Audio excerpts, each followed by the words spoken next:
بسم اللہ الرحمن الرحیم۔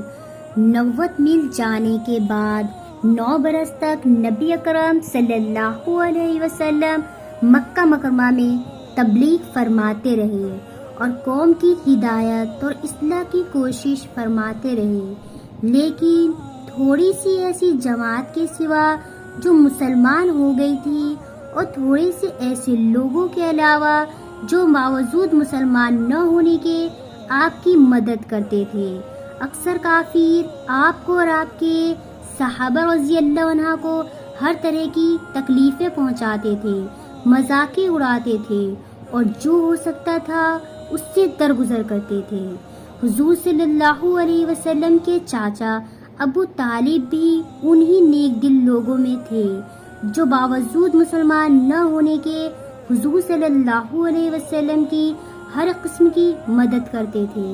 10ویں سال میں جب ابو طالب کا بھی انتقال ہو گیا تو کافروں کو اور بھی ہر طرح کھلے ماحول اسلام سے روکنے اور مسلمانوں کو تکلیف پہنچانے کا موقع مل گیا۔ حضور صلی اللہ علیہ وسلم اس خیال سے طائف تشریف لے گئے کہ وہاں قبیلے کے ثقیف کی بڑی جماعت ہے، اگر وہ قبیلہ مسلمان ہو جائے تو مسلمانوں کو ان تکلیفوں سے نجات ملے اور دین کی پھیلنے کی بنیاد بڑھ جائے۔ وہاں پہنچ کر قبیلے کے 3 سرداروں سے جو بڑے درجے کے سمجھے جاتے تھے گفتگو فرمائی اور اللہ کے دین کی طرف بلایا اور اللہ کے رسول کی یعنی اپنی مدد کی طرف بلایا، مگر ان لوگوں نے بجائے اس کے کہ دین کی بات کو قبول کرتے یا کم سے کم عرب کی مشہور مہمان نوازی کے لحاظ سے مدد کرتے، صاف جواب دے دیا اور نہایت بے رخی اور بد اخلاقی سے پیش آئے۔ ان لوگوں نے یہ بھی گوارا نہ کیا کہ آپ یہاں قیام فرما لیں۔ جن لوگوں کو سردار سمجھ کر بات کی تھی کہ وہ شریف ہوں گے اور مذہب گفتگو کریں گے، ان میں سے ایک شخص بولا کہ اوہو، آپ ہی کو اللہ نے نبی بنا کر بھیجا ہے۔ دوسرا بولا کہ اللہ کو تمہارے سوا کوئی اور ملا ہی نہیں تھا جس کو رسول بنا کر بھیجے۔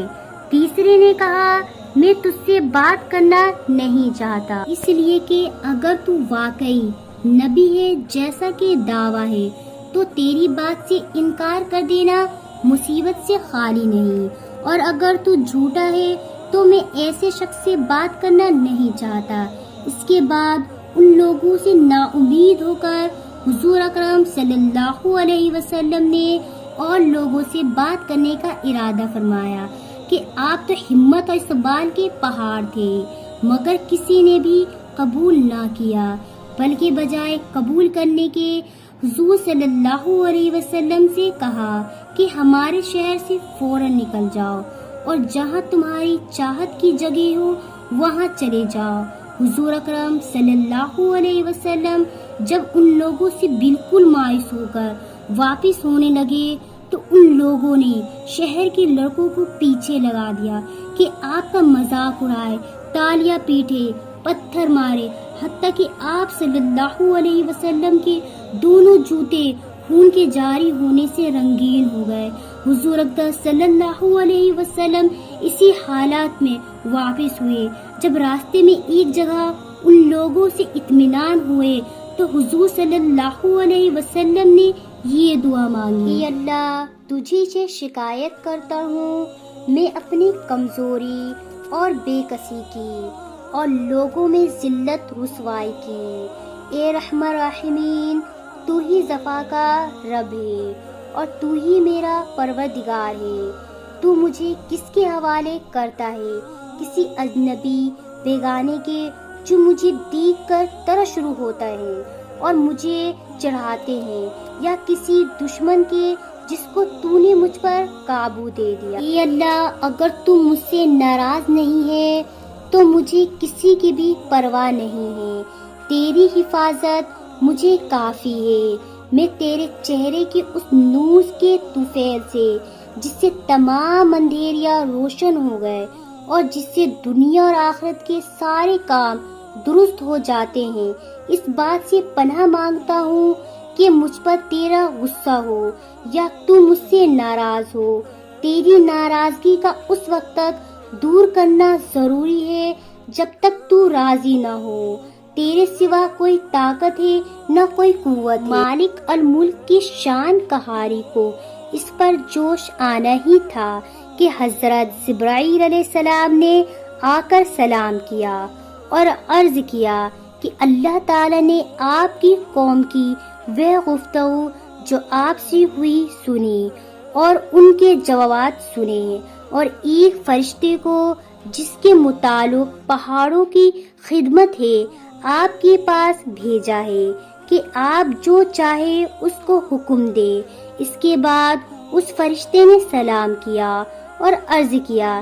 کہ جو ارشاد ہو میں اس کی تعمیل کروں، اگر ارشاد ہو تو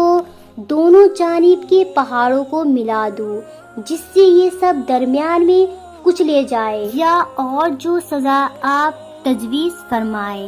حضور صلی اللہ علیہ وسلم کی رحیم و کریم ذات نے جواب دیا کہ میں اللہ سے اس کی امید رکھتا ہوں کہ اگر یہ مسلمان نہیں ہوئے تو ان کی اولاد میں سے ایسے لوگ پیدا ہوں جو اللہ کی عبادت کرے۔ یہ ہے اخلاق ہمارے پیارے حبیب صلی اللہ علیہ وسلم کی کہ ہم ذرا سی تکلیف سے، کسی کی معمولی سی گالی دینے سے